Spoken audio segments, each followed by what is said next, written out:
कहा जाता है कि जिस इंसान के साथ हम अपना सबसे ज़्यादा समय बिताते हैं उससे ना चाहते हुए भी लगाव हो जाता है। विशाल छोटी सी उम्र में ही नीदरलैंड चला गया था। उसी के गांव के एक आदमी ने उसे बाहर नौकरी दिलाने का वादा किया और अपने साथ ले गया। करीब 11 साल से विशाल बाहर ही काम करता था और उसे जो आदमी बहला कर ले गया था वो उससे बहुत मेहनत करवाता था और मुनाफा खुद ले लिया करता था। विशाल कहीं जा भी नहीं सकता था क्योंकि उसका पासपोर्ट उसी आदमी के पास था। एक दिन जब घर पर कोई नहीं था तो विशाल ने हिम्मत करके अपना पासपोर्ट ले कर वहाँ निकलना चाहा। हालांकि वो ऐसा कई बार करने की हिम्मत कर चुका था पर कामयाबी नहीं मिल पाई। दबे पांव विशाल उस आदमी के कमरे में गया और पासपोर्ट निकाल कर आ गया।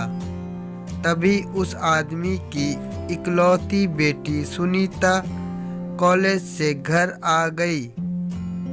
सुनीता स्वभाव की बेहद सरल और शालीन लड़की थी। वो अपने पिता की तरह चतुर नहीं थी। विशाल और सुनीता एक दूसरे को पसंद करते थे पर किसी ने कभी कुछ कहा नहीं। विशाल जैसे ही घर से बाहर निकलने को हुआ तो सुनीता ने पूछा, क्या आपके पास पेट दर्द की दवा है? मेरा पेट सुबह से बहुत दर्द कर रहा है। मैं अभी बाहर से लेकर आता हूँ। इतना कहकर विशाल निकल गया। वो बहुत खुश था कि उसे इतनी लंबी गुलामी से आज़ादी मिली।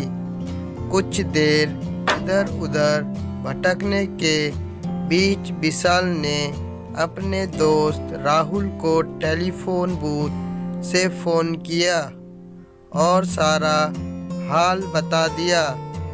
राहुल ने उसे उसके घर आने को कहा। विशाल आज सच में बहुत खुश था।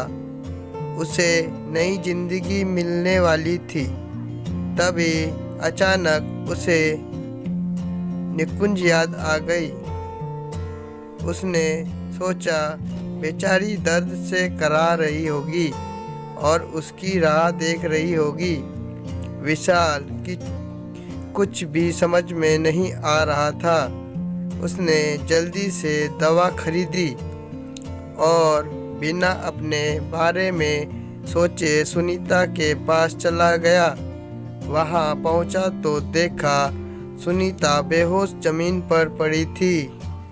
विशाल ने जल्दी से उसे गोद में उठाया और ऐसे ही भगाता हुआ अस्पताल ले गया। कुछ देर में वो होश में आ गई। साथ ही उसके माता पिता भी वहां आ गए। अब विशाल फिर से उसी घर में फंस गया था। कुछ दिन बाद जब सुनीता ठीक हो गई तो उसने विशाल को बुला कर कहा, शुक्रिया उस दिन मेरे पास वापस आने के लिए। नहीं, मैं तो बस दवा लेने गया था, विशाल ने गला साफ करते हुए कहा। सुनीता ने विशाल के कंधों पर हाथ रखते हुए कहा, मुझे पता है विशाल, उस दिन तुम पासपोर्ट लेकर यहाँ से दूर जाने वाले थे। मेरी तबीयत बिगड़ने की वजह से तुम्हें वापस आना पड़ा। विशाल, बस मौन खड़ा उसे सुनता रहा। वो कुछ भी नहीं कह पाया क्योंकि उसे खुद नहीं पता था कि वो सुनीता के लिए क्या महसूस करता है। कुछ दिन बाद सुनीता ने विशाल को अपने साथ बाहर चलने के लिए कहा। वो उसे एक इंडियन रेस्टोरेंट में ले गई। पहले तो विशाल ने जाने से आनाकानी की, पर फिर सुनीता के अनुरोध के आगे उसकी एक न चल सकी। कुछ खाने पीने का ऑर्डर करने के बाद सुनीता ने विशाल की आंखों में देखते हुए कहा, विशाल, तुम्हें नहीं लगता कि उस दिन तुम चाहते तो जा सकते थे? मुझे अब तक जवाब नहीं दिया तुमने कि तुम वापस क्यों आए। अगर आपको कुछ हो जाता तो कुछ सोचती भी है।